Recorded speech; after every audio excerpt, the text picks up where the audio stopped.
Bienvenido, pastor. Es un gusto poder estar aquí con usted y compartir esta sobremesa después del sermón predicado el domingo. Dina, ¿cómo estás? Yo estoy muy contento de estar de regreso en la sobremesa, aunque hoy, como dijeron por ahí, a media luz. Sí, un problema de última hora con la iluminación, pero espero que nos vean. Si no nos ven, Dina está a mi derecha, yo estoy aquí.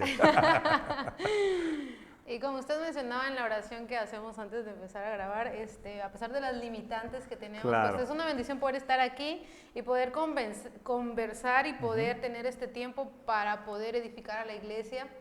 Y que ustedes, hermanos, puedan mandarnos sus preguntas y podamos juntos pues crecer en la gracia del Señor, en el conocimiento del Señor, pero también con amor, como hemos estado viendo en esta miniserie de conocimiento y amor. Ya estamos en la parte 3, pastor. Así es, parte 3, nos falta una más para luego ir al capítulo 9. Digo, pudieran ser 10 más, pero vamos a dejarlo ahí. Y pastor, ¿cómo resumiría usted el sermón? Creo que le estoy pidiendo algo muy difícil. El sermón del domingo. ¿Qué nos O sea, que es lo difícil resumirlo. Ya entendí la indirecta. No, a nosotros nos encanta escuchar, estar aquí. Sí. Ya quisiera yo que nunca termine esta sobremesa. Hagamos 3 enramadas y quedémonos aquí, ¿no? No, pero denos, para aquellos que no han escuchado el sermón, por favor. Claro. No, bueno, de hecho escuché un comentario, me decían por ahí que de pronto sienten que como que vuelvo a decir lo que ya dije en el sermón, ¿no? Aquí en la sobremesa, ¿no? Pero bueno, a veces lo hacemos por, como tú dices, personas que quizá no estuvieron el domingo o no han tenido oportunidad de ver o de escuchar la grabación del sermón pasado. Bueno, básicamente lo que dije en una cascarita de nuez es que pues el apóstol Pablo continúa su respuesta a las preguntas que le hicieron a través de una carta. Y bueno, esta pregunta en el capítulo 8, que tiene que ver con lo sacrificado o la comida sacrificada a los ídolos, no era tanto, bueno, desde mi perspectiva, la interpretación que estoy siguiendo aquí, no es tanto una pregunta, digamos, honesta, oye Pablo, ¿puedes aclararnos este asunto? Sino más bien era, ¿por qué no?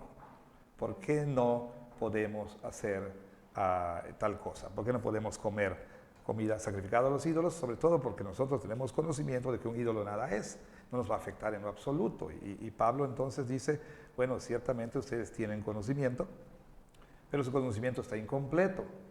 Todavía no han entendido una enseñanza importantísima del Antiguo Testamento con respecto a los ídolos. Y dos, bueno, a su conocimiento le falta amor, ¿sí?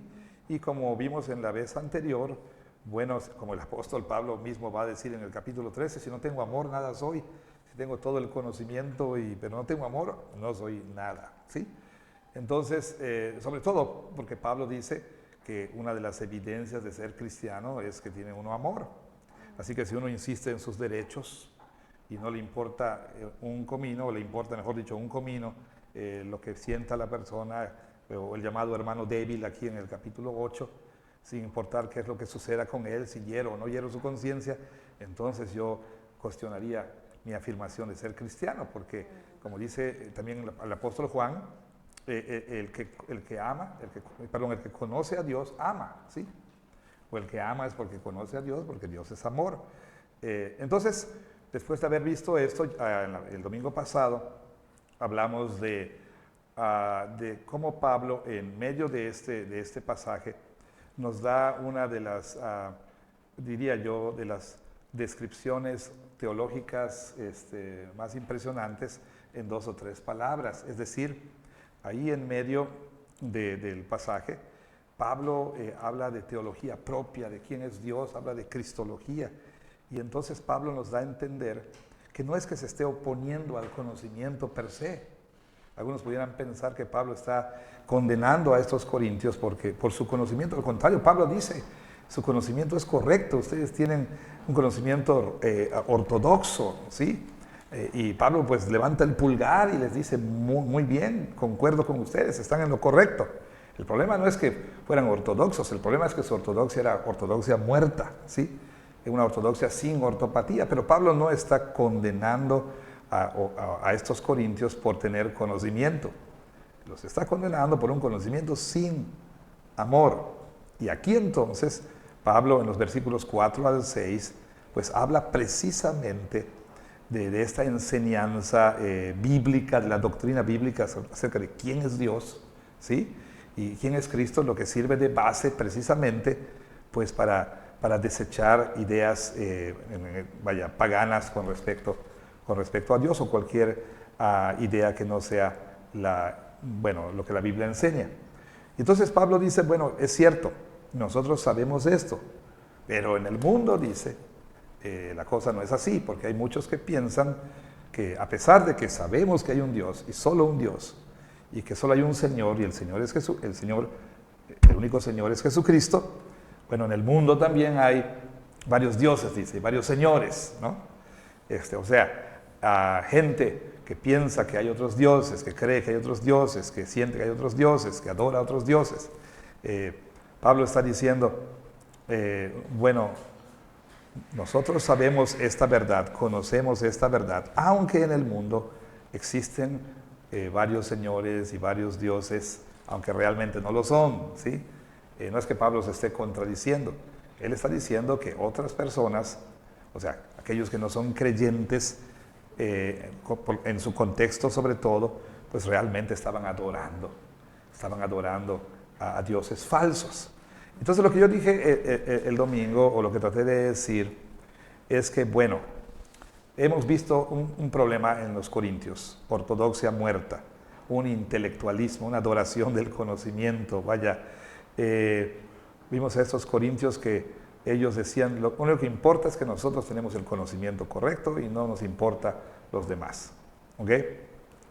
Pero también podemos ver que Pablo pues rechaza el anti-intelectualismo, porque aquí Pablo está afirmando ese conocimiento. Y la verdad es que en la iglesia evangélica hay pues esa tendencia al anti-intelectualismo, diciendo, no, o sea, ¿para qué vamos a molestarnos con seminarios? Vamos a molestarnos con estudio, con doctrina, esas son cosas de hombres, solo la Biblia, o lo único que necesitas es amor, o mientras que tú sirvas al Señor y estés trabajando en la iglesia, ¿para qué te vas a meter a estudiar? No. Entonces, Pablo, entre líneas, también se opone a eso, ¿verdad? Y nos centramos el domingo en algo que puede ocurrir también en muchos de nosotros los cristianos. Es decir, podemos nosotros concordar con la verdad objetiva de que solo hay un Dios, ¿sí? Porque últimamente esto es verdad objetivamente hablando, o sea, no importa qué pensemos, qué sintamos, qué deseemos, qué creamos, cuando vemos la realidad solo hay un Dios, solo hay un Dios. Objetivamente hablando, no hay absolutamente ningún otro Dios. Pero al mismo tiempo puede haber entonces subjetivamente en nuestro corazón altares a muchos ídolos. O sea, afirmamos la doctrina, pero en el interior subjetivamente podemos tener muchos ídolos, ¿no? Y entonces podemos ver este divorcio entre la teología confesional y la funcional, porque el domingo en la iglesia, que somos una iglesia confesional, nos preciamos de eso, todos los domingos confesamos, creo en Dios Padre Todopoderoso, pero al mismo tiempo, en mi corazón, he levantado altares a diferentes ídolos, ¿sí? Y mencionaba entonces el domingo que, bueno, que como dice Lutero, un ídolo es aquello en lo que nuestra alma confía o en quién o en qué depende nuestra alma, ¿sí? Es aquello que nos da significado, que nos hace estar felices, que nos da seguridad, que nos da paz, que nos da identidad, que nos da propósito. Es algo que se ha vuelto muy central en nuestra vida y no lo queremos dejar. Esos corintios aparentemente no querían dejar su libertad, ¿sí? Para servir a sus hermanos. Ellos insistían en sus derechos y pudiéramos nosotros decir que su libertad había llegado a ser una especie de ídolo. Entonces, si hay algo en mi vida a lo cual yo no quiero renunciar porque ha llegado a ser tan central para mí, pues eso ya es un ídolo. Aquello que le doy mi devoción, que le doy mi atención, que le doy mis afectos, que le doy mis recursos, que le doy mi tiempo, ¿sí? Eso ya es mi Dios funcional, ¿sí? Aquello en lo que me siento contento, feliz. O sea, yo hablaba, por ejemplo, de estas religiones funcionales que podemos tener. ¿Y a qué me refiero? Pues me refiero al hecho de que a veces vengamos a la iglesia y recitemos, ¿no? Creo en Dios Padre Todopoderoso y en su Hijo Jesucristo, ¿verdad? Pero bueno, ¿qué es lo que ocurre? Que es en otro lugar donde me siento vivo, ¿sí? Ahí donde vuelvo a la vida, donde me siento así en familia, donde tengo comunidad, donde, bueno, realmente ahí me siento en casa, ¿no? Puede ser mi grupo de ejercicio, puede ser de pilates, de cycling, puede ser de aerobics, puede ser mi grupo en el gimnasio, puede ser mi grupo de los runners que a las 4 de la mañana están ahí.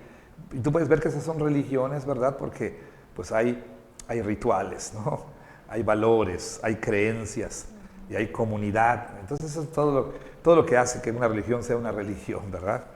Y entonces, mientras que objetivamente mientras que podemos concordar con la verdad objetiva de que solo hay un Dios y que solo hay un Señor, al mismo tiempo, subjetivamente podemos estar albergando ídolos y podemos estar adorando ídolos, ¿no? Y pues Pablo dice, solo hay un Dios y hay solamente un Señor. Y yo decía, bueno, nosotros decimos, y creo en Jesucristo, ¿no? Su único Hijo y Señor nuestro, ¿no? Que fue concebido, o sea, Señor nuestro, pero a la hora de decidir la palabra de quien gobierna, ¿no? A la hora de vivir por la palabra de quien vives, quién tiene la última autoridad en tu vida, quién tiene la palabra final en tu vida. Entonces, mientras que podemos decir, hay un Dios y un solo Señor, subjetivamente hablando, aquí en el corazón, hay otros dioses y otros señores. Pues básicamente lo que dije el domingo. Pastor, sentí que le presioné ese botoncito. No, pero sí. Cuidado con lo que pides, ¿no?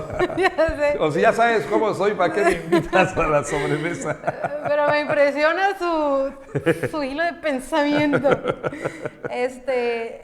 Entonces, pastor, prácticamente nosotros podemos encontrarnos como los de Corinto o sea, que podemos decir, sí, solo hay un Dios, sí, creemos en Dios, y confesar con nuestra boca tantas cosas de Dios, pero a la hora en nuestra vida hay muchas cosas que gobiernan en nuestro corazón, a las cuales dedicamos nuestro tiempo, nuestra atención, le ponemos todo nuestro esfuerzo, nuestras ganas, y eso puede ser un ídolo. Sin darnos cuenta, podemos encontrar teniendo ídolos falsos. O sea, un ídolo es un dios falso. ¿No? Ajá, son dioses falsos.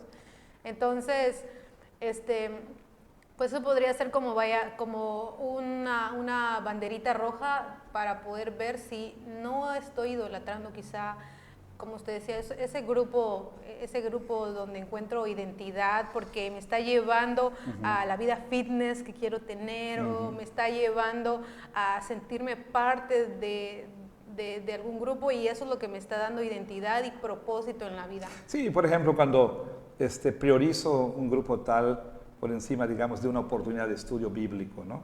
¿Por qué? Porque me siento mejor ahí, porque, pues no sé, me divierto más, me siento en casa, como decía, ¿no? Y como bien tú dices, pues hay una meta ahí, ¿no? Tener el cuerpo tal, ¿no?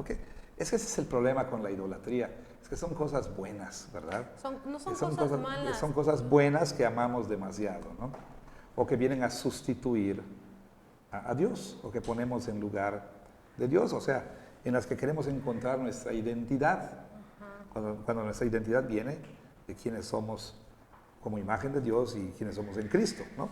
Y una de las maneras, pastor, en las que nos podemos dar cuenta que estamos anteponiendo muchísimas cosas por encima de lo que Dios mismo nos dicta en su palabra es la manera en que vemos la iglesia, porque a veces vemos la iglesia como algo que está en segundo plano. No sé, creo que es una pregunta que siempre le he querido hacer y nunca se la he hecho. Pero debería nuestra vida girar alrededor de la iglesia, y no quiero que tenga una connotación tampoco idólatra a la iglesia, pero sino un correcto entendimiento de cómo la vida del cristiano debería de girar alrededor de la iglesia, que es donde profesamos nuestra fe. Bueno, es una pregunta muy, muy buena. Y sí, yo diría sí y no.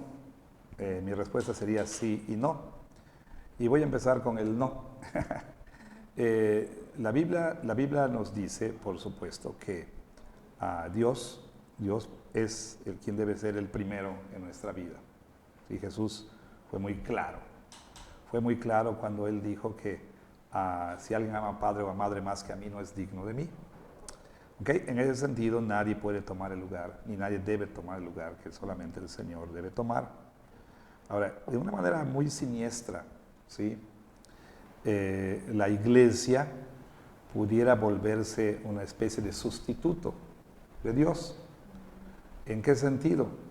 Cuando, por ejemplo, nosotros llegamos a creer que estar involucrado y participando en las actividades de la iglesia es suficiente, aunque yo no tenga una vida de devoción o comunión con Dios.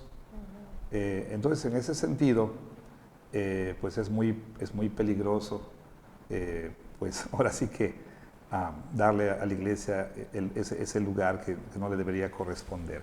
Ahora, por otro lado, Jesús dijo que, bueno, a través del apóstol Pablo, el Señor dice que, por ejemplo, si no cuidamos de nuestra familia, ¿sí? Hemos negado la fe, somos peores que un incrédulo, dice el apóstol Pablo. Cuando yo pongo de pretexto a la iglesia para no cuidar a mi familia, pues ahí hay un problema, ¿sí?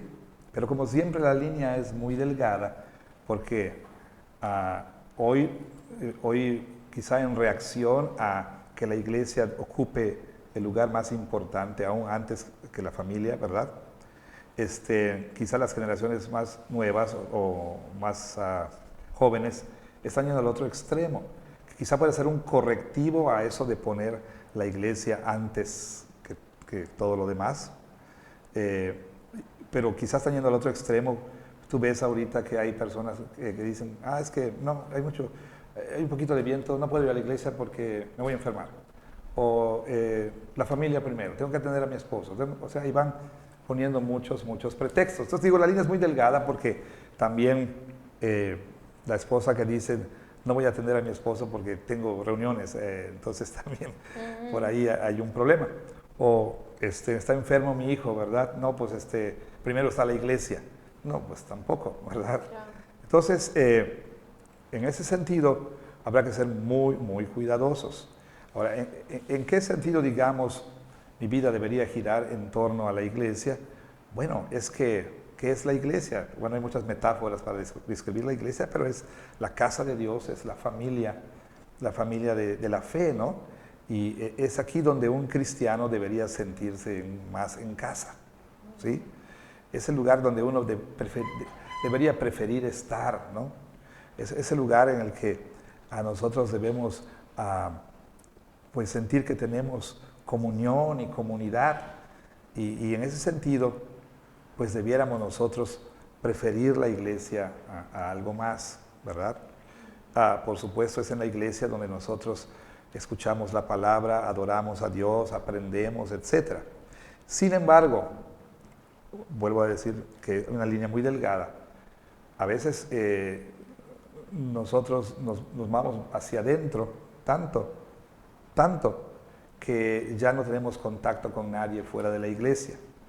Y cuando nos dicen, oye, hay que evangelizar o invitar a alguien, te das cuenta de que, pues, ¿a quién vas a invitar? Porque ya no te llevas con los amigos de la escuela o del trabajo, o ya has rechazado tantas veces sus invitaciones a cenar que porque tienes que estar en la iglesia, ¿no? Digo, no me malentiendan, el domingo es no negociable, ¿verdad? Claro. El domingo es no negociable, pero ya rechazaste tantas veces las invitaciones, o estás tan ocupado en la iglesia, o en la iglesia hay una reunión cada noche, entonces ya te han invitado a tener, no sé, a compartir una cena, una fiesta de cumpleaños, y dices, no, y que ya dejaron de invitarte, ¿no?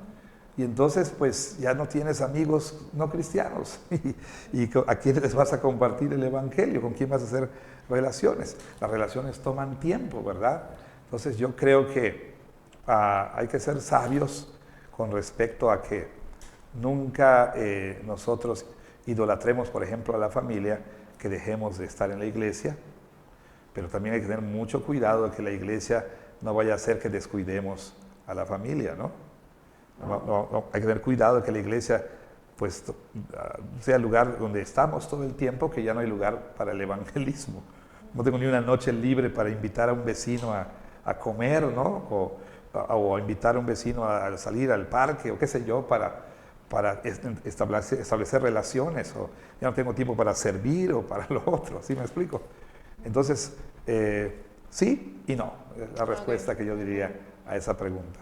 Y le pregunto porque a veces podemos irnos a cualquiera de los dos extremos y ver que estamos idolatrando, como se dice, la iglesia, o estamos idolatrando las cosas que estamos haciendo fuera de la iglesia y que para nosotros no tiene relevancia la iglesia. Exacto. Y una de las preguntas que nos mandaron es, ¿qué le dices a una persona que dice ser creyente, que sabe que es cristiana esta persona, pero siente que no hay comunidad en la iglesia y que lo hacen a un lado y no encuentra en la iglesia lo que debería de encontrar en una iglesia? Bueno, yo empezaría por darle a esa persona no creyente, pues ahora sí que el beneficio de la duda, ¿no?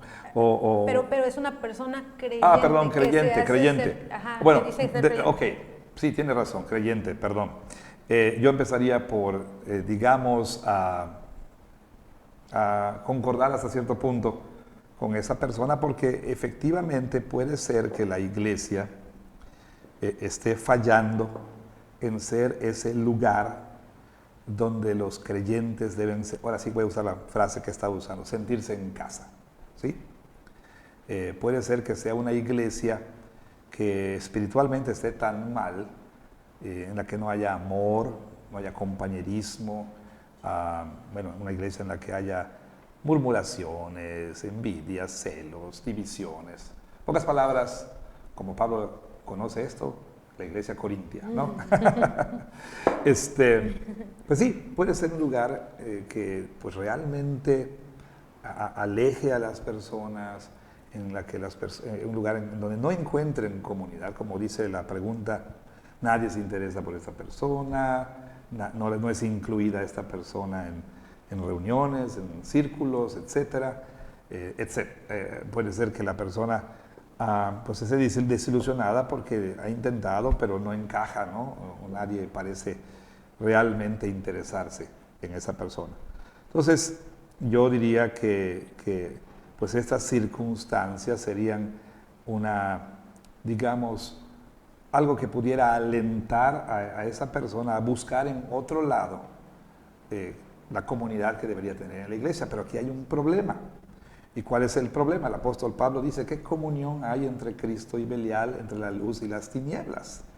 O sea, realmente no podemos nosotros tener verdadera y profunda comunidad con personas que no son creyentes. El apóstol Juan en su primera carta, en primera de Juan, dice que estas cosas les escribimos para que tengan comunión con nosotros, ¿sí? Y nuestra comunión es con el Padre y su Hijo Jesucristo. Entonces, la comunidad cristiana, es realmente un asunto, vamos a llamarle así, sobrenatural. ¿Por qué? Porque el Señor trae a su iglesia a personas que la verdad no tendrían otra razón para asociarse la una con la otra si no fuera por el Señor Jesucristo y si no fuera por la obra de su Espíritu. En Efesios 4, Pablo dice que seamos solícitos en guardar la unidad del Espíritu. No nos dice que seamos solícitos en crear unidad. Esa unidad es una unidad del Espíritu, ¿sí? El Espíritu es quien crea esa unidad. Y entonces el Señor a su iglesia llama a personas tan distintas que de verdad, o sea, si habláramos en términos meramente naturales, sociales, pues no tengo nada en común con esa persona, ¿sí? ¿Cómo le puedo llamar mi hermano? ¿Cómo puedo tener comunidad con esa persona? Entonces, lo que trato de decir es que la comunión en la iglesia es una comunión que se basa y se centra en el Evangelio, en Cristo, ¿sí? Es lo que nos une realmente. No nos unen hobbies que compartimos, o pasatiempos favoritos, o intereses comunes. Si así fuera, no seríamos distintos a ninguna otra asociación. Bueno, los runners, por ejemplo, ¿no? O los amantes de, no sé, ¿qué tú quieres? El ejemplo que tú quieras. Los amantes de las aves, ¿no? Pues forman un grupo y lo que les une es su amor por las aves, ¿sí? Y salen juntos y ahí tienen sus rituales, ¿verdad? Sus prácticas, sus valores, todo grupo así, ¿verdad? Que el grupo de tejido, ¿no? que el grupo de ejercicio, que el grupo tal. Ahora, no me malentiendas, no hay nada de malo en tener intereses comunes, identificarnos con una persona porque compartimos intereses y demás. Pero en realidad lo que debe unirnos o lo que nos une en la iglesia es que tenemos un mismo Señor, una fe, un bautismo, ¿sí? Un Dios y Padre, un Espíritu, ¿sí? A pesar de nuestras diferencias, a pesar de que seamos tan distintos, a pesar de que a ti te guste el negro y a mí me gusta el blanco, ¿no? A pesar de que a ti te guste el América, a mí me gustan los Pumas, a pesar de que a ti te guste Morena, a mí me gusta otro partido, ¿no? O sea, ¿sí me explico? Entonces, cuando la persona creyente dice, no, pues aquí no encuentro esto, y lo encuentro más aquí, en un grupo no cristiano, hay algo que no está bien. ¿Por qué? Porque el cristiano, si bien, no quiero contradecir lo que estaba diciendo, debe buscar la relación con los no cristianos, unirse a esos grupos, ¿verdad? Pero misionalmente, ¿sí? Con tal de tener una presencia fiel ahí. Y con su presencia fiel, él ganar a otros para Cristo. No necesariamente porque lo máximo en su vida sea ser un corredor, ¿no? No. Sino porque quiere ser una presencia fiel en ese grupo. No hay nada de malo con eso. Pero, de nueva cuenta, ¿sí? Nunca un cristiano debería sentirse completamente cómodo con los no cristianos. De la misma cuenta, si un no cristiano se siente completamente cómodo con los cristianos, hay algo malo. Hay algo malo. Hay algo que no está bien. Porque al mismo tiempo que debemos ser nosotros un grupo que haga sentir a todos bienvenidos, al mismo tiempo debe hacerlos sentir incómodos, ¿sí? De la misma manera, si yo no estoy incómodo con los no cristianos, o sea, hasta cierto punto, si me siento demasiado en casa ahí, hay algo que no está bien. Entonces yo diría que si esta persona no encuentra, porque la iglesia está mal, pues debería hacer todo lo posible porque su iglesia fuera una iglesia donde hay una comunidad, una comunión del Evangelio. Si de plano no se puede, pues no buscar refugio entre los no cristianos, ve a otra iglesia, ¿sí me explico? Ve a otro grupo, otra expresión local de la familia de la fe, pues que te ofrezca eso. O sea, pero no vas a dejar tu iglesia para sentirte más cómodo en tu grupo de cycling, ¿no? De ejercicios de bicicleta, o en tu grupo de gamers, o en tu grupo de básquetbol, o en tu banda de guerra, o en tu grupo de lectura. O sea, ahí yo diría que hay algo mal con ese creyente, ¿sí? Y también quizá este creyente, porque dice que es una persona creyente, vaya a autoevaluarse y ver realmente por qué no está encontrando en la iglesia. Quizá puede ser que la persona misma, claro. Aunque es cierto que hay personas que tienen un carácter más introvertido, sí, y todo eso, pero muchas veces no es que sea la iglesia, es que la persona no puede encajar en ningún lado, o porque por sí misma no tiene ese sentir de comunidad, de buscar, claro, de guardar esa comunidad. Y tienes toda la razón, nada más estaba yo asumiendo que es una persona que, bueno, ya lo intentó todo y aquí el problema es la iglesia, no es ella. Pero tienes toda la razón, tendría que empezar por evaluarse a sí misma, ¿no? O sea, ¿será que realmente yo no encuentro comunidad? Porque a lo mejor soy una persona difícil, porque si no hacen lo que yo quiero, pues no asisto a tal lugar, o me molesto muy fácilmente, o bueno, lo que sea, ¿no? O puede ser que yo pues sea muy introvertido, como tú dices, y realmente no soy muy abierto, o siempre estoy esperando que los demás vengan a mí. O sea, ¿sí me explico? Dices que nadie me saluda, bueno, pues ve tú y saluda, ¿no? Procura entonces lo que tú quieres, ¿no? Procura hacer lo que tú quieres que otros hagan contigo, la regla de oro, ¿no? Entonces, en ese sentido tienes toda la razón. Pero lo que trataba de decir es que ciertamente una iglesia, por su manera de ser, puede, digamos, motivar a la persona a tener la respuesta pecaminosa de encontrar eso en un grupo de no creyentes, como también un esposo que no atiende a su esposa, que es un pan sin sal, como se dice coloquialmente, o es frío, desinteresado, no le presta atención, nunca la chulea, como se dice, o sea, nunca dice piropos, o sea, ausente, etcétera, pues está poniendo a su esposa en una situación peligrosa, porque de pronto, pues ahora sí que el repartidor del gas, así que es medio, esos así medios que son hábiles para hablar y tiernos y lo otro y por acá y señora, qué chulita está usted, que no sé qué. O sea, empieza a empujarla a eso, ¿no? A buscar en otro lo que debería encontrar en su marido. O sea, justifica que su marido sea de tal manera, o sea, de esa manera que ella... No lo justifica, ¿verdad? Pero es una, digamos, es una circunstancia que puede influir tremendamente. O que se refugie en las novelas románticas, ¿no? Que se refugie en su grupo de TikTok, ¿no? Perdón, de Pinterest, o que se refugie en el TikTok, o en Instagram, o en su grupo tal, online, ¿verdad? En su comunidad en línea, qué sé yo, ¿verdad? ¿Por qué? Porque la estamos orillando a eso. Lo mismo pudiera ser en la iglesia. Y pastor, gracias pastor, y hablando de la iglesia, hay diferentes perspectivas y prácticas de cómo llevar, la liturgia y cómo la iglesia es, pero son asuntos que no necesariamente son controversiales. Pero hay algo que Pablo nos diga al respecto de esto.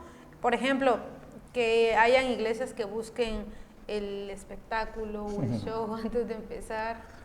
Bueno, yo quisiera señalar las diferencias que hay entre las cuestiones que son esenciales, otras que son convicciones y otras que son preferencias. Yo creo que ninguna práctica en la iglesia es un asunto neutral, ¿sí? Toda práctica ministerial tiene como base o fluye de algún entendimiento de la Escritura. Para ponerlo de manera más, digamos, elegante, teología es metodología. O sea, mi teología va a moldear, va a influir, ¿sí? Mi teología va a, digamos, a estructurar, a dirigir la metodología ministerial que voy a usar. A veces puede suceder que digo tener una teología tal, pero en la práctica realmente esa teología no es la que, no es mi teología funcional, ¿sí? Vaya, la metodología que uso puede confirmar mi teología o puede contradecir mi teología, ¿no? Entonces, cualquier asunto que uno desea hacer, por ejemplo, en el culto público, no es un asunto trivial. O sea, no es nada más porque está de moda o porque... hoy te voy a poner un ejemplo muy puntual que aquí sucede en la iglesia, ¿no? Pensemos en lo siguiente. Teología es metodología. Lo que hago en el culto debe provenir de la enseñanza de la Escritura. Y aquí, entre los reformados, y aunque hay discusión sobre eso, sobre el significado y aplicación de esto, creemos en el principio regulador, el principio regulativo de la adoración, que dice que lo que la Escritura no prescribe está prohibido, ¿no? Entonces, para no caer en algunas cuestiones aquí, digamos, controversiales, simplemente lo vamos a poner de esta manera. La Escritura debe normar sobre lo que hacemos en la iglesia, lo que hacemos en el culto y en todos los demás lugares. Bueno, entonces hay algunas cuestiones que son digamos, esenciales y por lo tanto no son negociables, ¿no? O sea, tú no puedes quitar del culto, por ejemplo, la predicación de la palabra, o no puedes quitar, digamos, del culto la lectura de la palabra, ¿ok? Ahora, que si vas a predicar con un púlpito, con un, digamos, un atril, pues eso podríamos decir que es una preferencia, tal vez, pero aún siendo una preferencia, no es un asunto tampoco neutral, porque el medio es el mensaje, algo comunicamos, ¿sí? Con lo que decidimos nosotros usar, ¿no? La Biblia nos dice que debemos nosotros tener lectura de la palabra en el culto, sí, pero no nos dice si vamos a leer en la NBI, o vamos a leer en la NBLA, o vamos a leer la Reina Valera, etcétera, ¿no? aunque la Biblia dice que debemos leer la Reina. No, no es cierto. O sea, ¿me explico? Entonces, hay pastores que tienen la convicción de que debe ser una versión y no otra, ¿no? Algunos lo tratan más como un asunto de preferencia, como un asunto más misiológico, para que se entienda más, para que esta generación entienda mejor la palabra de Dios, etc. Ok, pero el ejemplo que quería yo poner para ilustrar lo que estoy tratando de decir es, por ejemplo, el asunto de que aquí en la iglesia ha tenido presión. Dice, pastor, ¿por qué no usamos la pantalla? Estamos gastando mucho en papel y se está muriendo el Amazonas porque estamos desperdiciando mucho papel por los boletines, ¿no? Aparte, pues no nos permite aplaudir y demás y todo. Bueno, para mí el usar una pantalla o no usar una pantalla, usar boletines o no usar boletines, no es un asunto nada más de preferencia, para mí es una convicción. Hay razones por las que yo pienso es mejor usar un boletín que usar una pantalla. Ahorita no es el momento para discutir esto, ¿ok? Pero creo que hay razones. Lo que pasa es que la gente dice, bueno, esto ya es un avance tecnológico, vamos a usarlo, ¿ok? ¿Y por qué usamos proyectores? Porque podemos, ¿no? Y porque todos usan proyectores, y porque es más práctico, porque es más barato, que lo que tú quieras, ¿no? Pero no por razones, digamos, teológicas, ¿ok? O por convicciones que emanan de la teología que uno abraza, ¿ok? ¿Por qué no transmitimos nuestro culto? Bueno, eso es por una convicción, no por una preferencia, ¿ok? Pues ningún asunto es trivial, ningún asunto es trivial. Y así, entonces, de nueva cuenta, como Pablo decía, conocimiento es importante, no vamos nosotros a hacer a un lado el conocimiento. La pregunta dice que si las iglesias que han preferido hacer un espectáculo y demás, bueno, quiero ser generoso en lo que voy a decir, ¿sí? Creo que son iglesias que están, son iglesias cuya autoridad es sola cultura, no sola escritura. Eso les lleva a incluir en el culto asuntos, prácticas y demás por razones pragmáticas, ¿no? Porque funciona, porque atrae a la gente, porque le gusta a la gente, etc. Y no por convicciones teológicas, no por razones verdaderamente teológicas. Eso es una, eso es por un lado, ¿no? Sola cultura y no sola escritura, ¿verdad? Y también, por supuesto, ¿por qué deciden hacer un show en el culto? Por su concepto que tienen del culto. Piensan que el culto es un momento para que una audiencia pasiva vea como espectadores pasivos un espectáculo ahí, ¿sí? Y eso viene de un deficiente entendimiento o entendimiento deficiente del culto. Pues por eso digo que la escritura debe normar todo lo que hacemos, y todo lo que hacemos debe ser el producto de una cuidadosa reflexión teológica. Debemos ser teólogos prácticos, ¿sí? Tenemos que reflexionar y pensar, bueno, ¿por qué boletín? ¿Por qué no boletín? ¿Cuál es la razón? ¿Por qué pantalla? ¿Por qué no pantalla? ¿No? O sea, y pensar a la luz de las Escrituras. ¿Ok? ¿Qué dice el apóstol Pablo al respecto? Bueno, el apóstol Pablo, por ejemplo, a los corintios más adelante, él les norma algunas prácticas que ellos tenían, que era el hablar en lenguas y demás, y él dice, está muy bien que hablen en lenguas, pero hágase todo decentemente y con orden, ¿sí? Entonces, no es nada más porque me gustó, porque está de moda o por lo que tú quieras, no. Debe haber una regla, debe haber un estándar, y ese debe ser la Escritura. Okay. Gracias, pastor. Y hace un momento usted mencionaba acerca de la verdad objetiva. ¿Nos podría ampliar un poquito sobre la objetividad, subjetividad? Porque esto es, bueno, recurrentemente en la cultura escuchamos mucho sobre temas que son objetivos, claro. ¿Qué es la verdad objetiva? ¿Qué es la verdad subjetiva? Claro. Entonces nos puede... Sí, lo que yo dije el domingo es que Dios es uno, y que no hay otro Dios, solamente el Dios trino y uno, Padre, Hijo y Espíritu Santo, el creador del cielo y de la tierra, creador nuestro. Eso es una verdad objetiva. O sea, no depende de lo que el individuo piense, crea, sienta, no, o entienda lo que tú quieras. Eso está fuera de mí. ¿Ok? Entonces, lo que hemos visto el día de hoy, ¿sí? Bueno, déjame ponerlo de esta manera.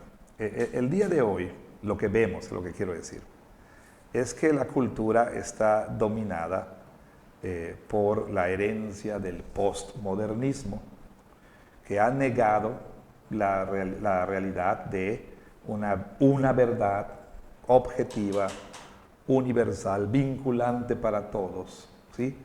que está allá afuera, vamos a decirlo, fuera del individuo, de sus pensamientos, de su lenguaje. Y entonces ha negado la existencia de tal verdad y ha reemplazado eso por verdades. ¿En qué sentido? Por la idea de que como no hay verdad absoluta, objetiva, etc., cada individuo puede construir y crear su propia verdad. Y entonces la verdad se ha movido al interior del individuo. ¿Sí? Ya es subjetiva, ¿no? Particularmente por el impacto del posmodernismo y otras influencias, pues hoy vivimos en un mundo en el que la verdad es una verdad, digámoslo así, psicologizada. ¿En qué sentido? Pues es una verdad que depende de lo que el individuo sienta. O para decirlo de otro modo, lo que determina que algo es verdad es lo que yo siento en mi interior. Famoso eslogan cultural, sigue tu corazón. ¿Sí? Sigue tu corazón. ¿Qué te dice tu corazón? Escudriña tus sentimientos, ¿no? La verdad está en ti, etcétera, etcétera, ¿no? Entonces, hoy la idea de una verdad objetiva, pues no es algo que cae muy bien. La idea de una verdad absoluta no es bien recibida. La idea de una verdad universal tampoco. Hoy vivimos en el mundo no de la verdad, sino de verdades, múltiples verdades. Lo que cada quien sienta que es verdad, ¿no? Entonces, la pregunta, me imagino, tiene que ver con eso, ¿no es así? Sí, con que, exacto. con que pues hoy nos enfrentamos a esa realidad.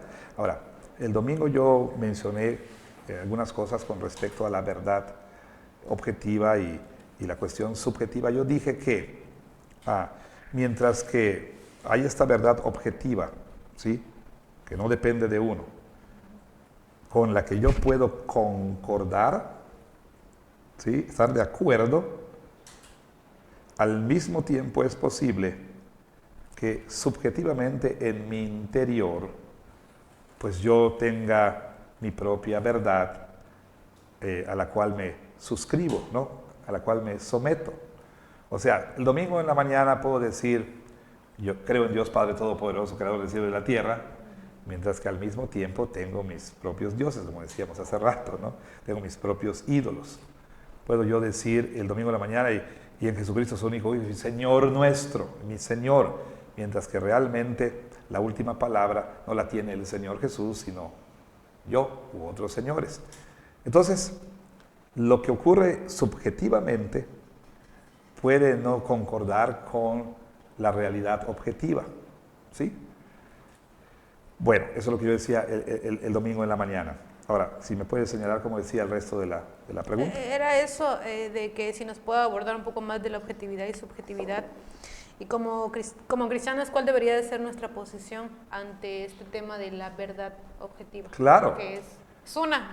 Exactamente, la verdad es una, la verdad es el Señor, yo soy la verdad, dijo el Señor, o la verdad viene del Señor, viene por revelación, ¿sí? A través de la revelación general y la revelación especial. Nos oponemos al modernismo que dijo, no, sí hay una verdad objetiva, pero la manera de accesar a esa verdad es a través de la razón humana. No vamos a creer en revelación divina, no vamos a creer en nada sobrenatural, sino todo lo que la ciencia pueda probar es verdad. Luego viene el posmodernismo y dice, nada de eso. Pero en lugar de regresar a la verdad, el posmodernismo dice, no hay verdad absoluta, no hay verdad objetiva, no hay verdad universal. Cada quien crea su propia verdad. Por eso dicen que el posmodernismo es tanto una reacción al modernismo como también es modernismo con esteroides, ¿no? ¿Por qué? Porque ya lo que tenemos en el posmodernismo no es aquella máxima de Protágoras de que el hombre es la medida de todas las cosas. En el posmodernismo tenemos cada quien es su propia medida de todas las cosas, ¿no? Entonces, es llevar más allá al modernismo, a sus consecuencias lógicas, ¿no? Es una reacción como también, digamos, el llevar más allá el modernismo. Para nosotros los cristianos, la autoridad no se encuentra dentro de nosotros, se encuentra objetivamente fuera de nosotros, ¿sí? Para nosotros la verdad no la creamos, ni nosotros la verdad la determinamos por lo que sentimos, no. La verdad está en lo que Dios ha dicho y a eso nos sometemos. Como cristianos, así deberíamos pensar. Gracias, pastor. Y esto es tan importante porque en nuestro tiempo rige tanto la cultura y nos bombardea constantemente con series, películas y bombardea desde los niños jóvenes gritando, tú creas tu propia verdad. Así es. No existe una verdad absoluta. Y de manera sutil, pues están enseñando que la palabra no es la verdad absoluta y, claro. Y aún para los cristianos pasa a ser un segundo plano porque pues es que al final la cultura es la que está dominando por encima de la palabra. Ahora, y esto lo vamos a ver la próxima semana, bueno, el próximo domingo, si Dios nos da vida, lo objetivo y lo subjetivo. Pablo dice, miren, ustedes tienen ese conocimiento, pero hay quienes en la iglesia no lo tienen, ¿sí? No tienen ese conocimiento. Aquellos que, pues, por su asociación toda su vida con los ídolos, aunque nosotros objetivamente sabemos, ¿no? Y objetivamente esa es la verdad, que solo hay un Dios, ellos subjetivamente están comiendo comida sacrificada a los ídolos como si realmente fuera una comida sacrificada a los ídolos. O sea, en pocas palabras, hay idolatría objetiva y hay idolatría subjetiva, ¿no? En el sentido de que tal vez algunos puedan estar cometiendo la idolatría así, digamos, tal cual, pero hay otros que, bueno, dice Pablo, ya salieron de ese mundo, pero les cuesta trabajo disasociarse de eso. Y cuando ellos comen una comida que les dicen que es sacrificada a los ídolos, ellos sienten y creen en su interior que así es, ¿sí? Entonces es lo que Pablo va a decir a esos corintios. O sea, tú tienes que, aunque tengas el conocimiento correcto y a ti no te afecte, tienes que estar dispuesto a dejar eso a un lado por causa de aquellos que todavía no tienen ese conocimiento y que son atribulados en su conciencia. Eso lo vamos a ver la próxima semana. Gracias, pastor. Y la última pregunta, usted está cerrando la Biblia ya, pastor, todavía no. No, estoy cerrando porque aquí el aire me está, las hojas me... Bueno, en esta serie que es Conocimiento y Amor, una de las cosas que usted ha recalcado es la importancia del amor y uno de los sermones pasados, una de las cosas que usted mencionó es la importancia de trabajar y servir todo con amor. Y cuando Jesús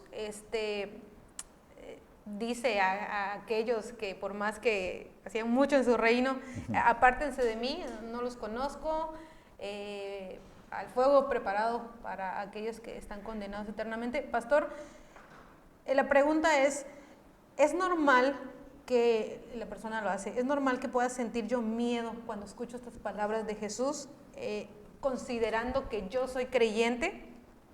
Bueno, yo creo que... me considero creyente, creo que soy hija de Dios, porque... Sí, claro. Bueno, yo creo que a todos debieran espantarnos esas palabras, ¿no?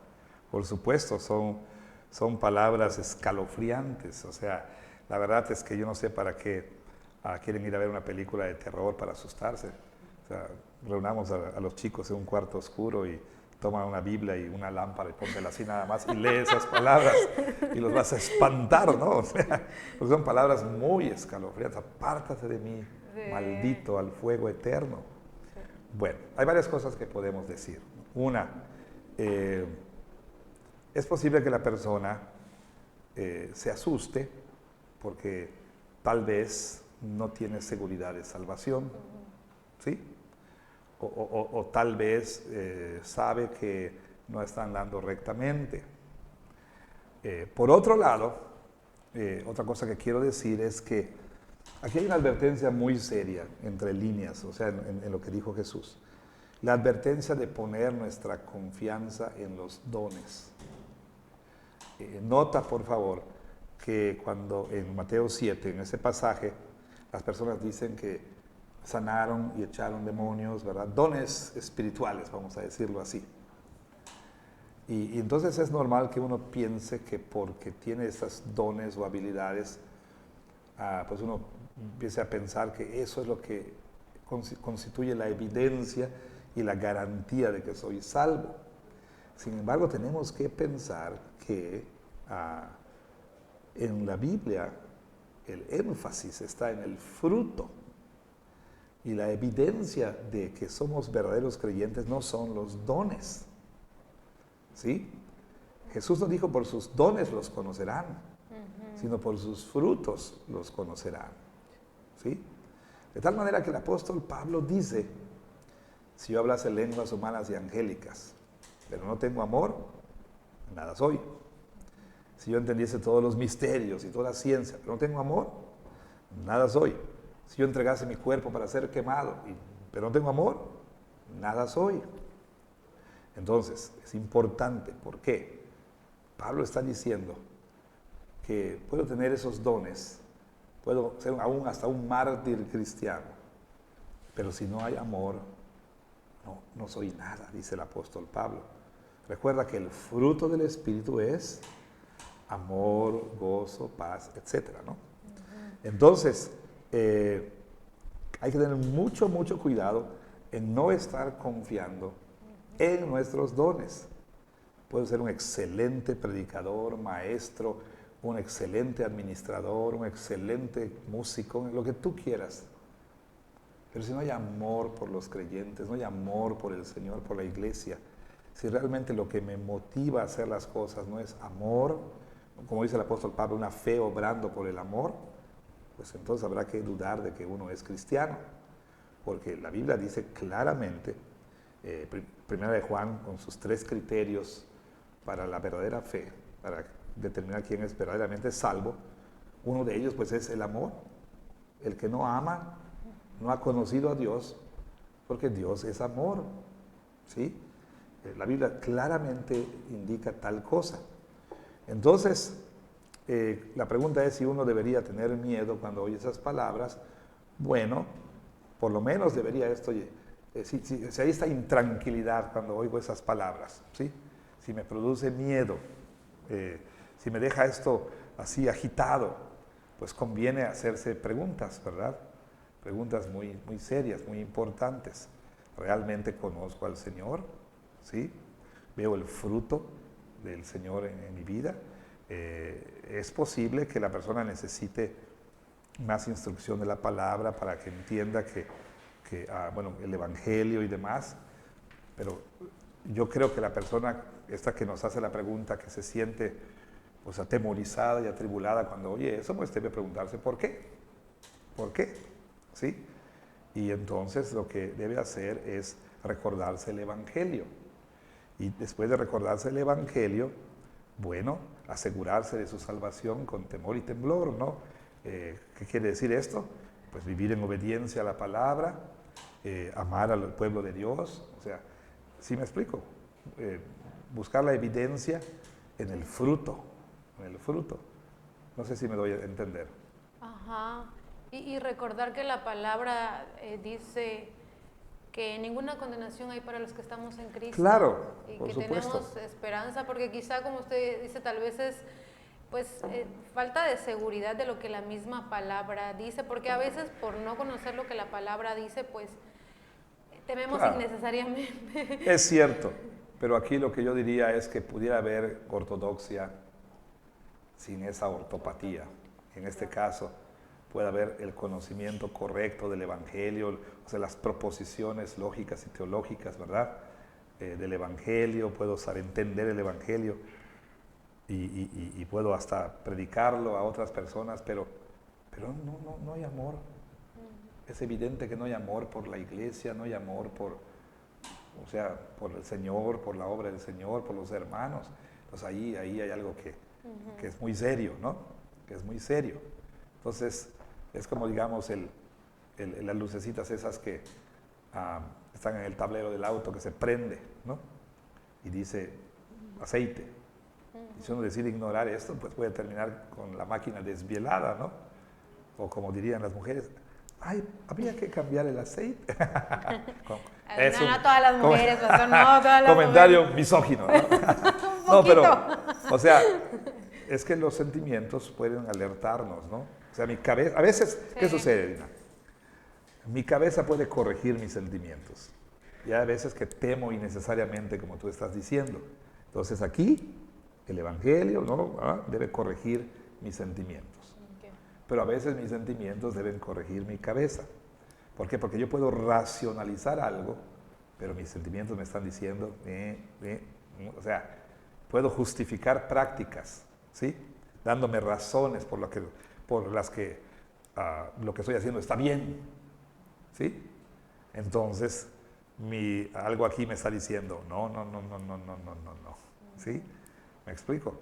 Entonces, puede ser que la persona esté temiendo innecesariamente, y para eso necesita el Evangelio, recordar no hay ninguna condenación, etcétera, para los que están en Cristo Jesús, pero al mismo tiempo, ¿por qué te sientes así? ¿Por qué te da miedo? O sea, ¿realmente crees el Evangelio? ¿Ves el fruto? Tal vez no perfecto, ¿verdad?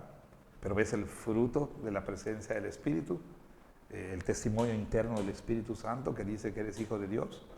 Entonces, si no hay eso, pues... Muchas gracias, pastor. Ahora sí, ya terminamos. Muchas gracias, les agradecemos, hermanos, por estar aquí y les animamos a que pues sigan viendo esta sobremesa y sigan creciendo como nosotros en el conocimiento de la palabra del Señor y en el amor del Señor. Sí, yo también me uniría a Dina en animarles a compartir esa sobremesa con los hermanos de la iglesia, con sus conocidos, con sus amigos.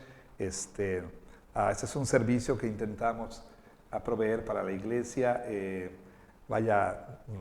Es un deleite para nosotros conversar acerca de la palabra y esperamos que ustedes se sientan se sientan. ¿Sí? Se sienten. No que se sienten, sino que, bueno, en un sentido que se sienten y que se sientan a la mesa aquí con nosotros, ¿verdad? Que como si estuvieran aquí platicando de todos estos temas. Queremos profundizar, mándenos más preguntas, hagan más interesante la sobremesa con sus preguntas y esperamos, por supuesto, responder lo mejor posible, o de la mejor manera a esas preguntas. Gracias. Gracias, pastor. Gracias, Dina.